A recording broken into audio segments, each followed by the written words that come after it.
So we start with the trigonometry. Basically, when we got the Cartesian plane, before we look at the Cartesian plane, we must try and identify the parts of the right angle triangle. So before we'll be able to understand the trigonometry very well, we have to get the mastery of the right angle triangle.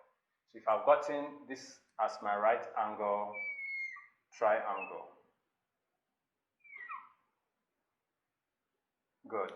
Basically, when we talk of right angle triangle, we say it's a type of a triangle which has one of its internal angles to be 90 degrees. Any triangle which has one of its internal angles to be 90 degrees, we call that triangle as a right angle triangle. And to be able to determine the size of the right angle triangle, you must know the position of the acute angle. So if I put my acute angle, say theta here, then automatically the part I'm standing here is facing theta, so this place becomes opposite to the acute angle, which is theta.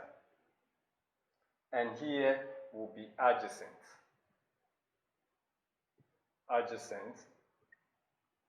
Okay, then the slant height will definitely be the hypotenuse. Good. So this one is as a result of the positioning. In another case, in the same triangle, I can put, okay, let me do it another way. Now I've used a different ink. This is my 90 degrees. In every right angle triangle, 90 degrees will be put. So if this place is the quadrant, which is 90 degrees, and I put, let's say here is theta. So if this place is theta, then you can see, unlike this, which the acute angle was here, let me even change the angle to make it alpha, so that it will be different from theta. Okay, so let's say here is what? Alpha.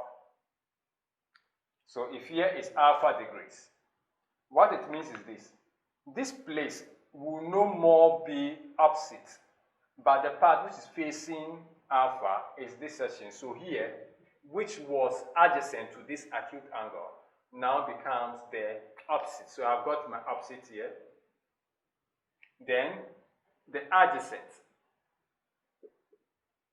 and this place is my hypotenuse.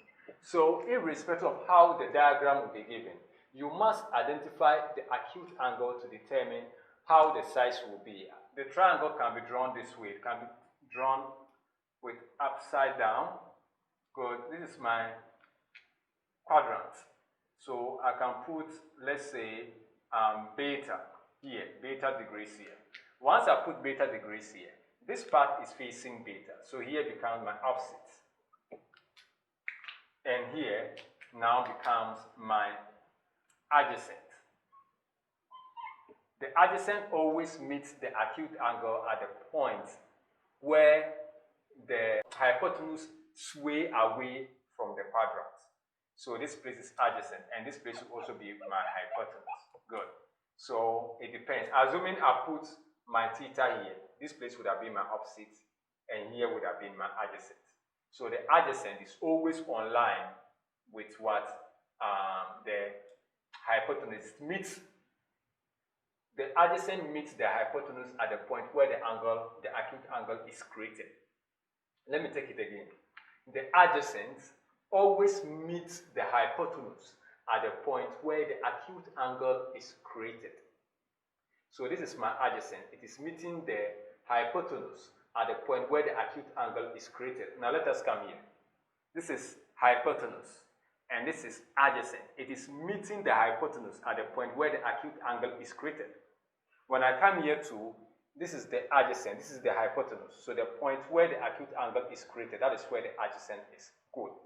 Now we are going to base on this to deduce the first law of the trig function. Then we'll be able to use it to solve varying questions.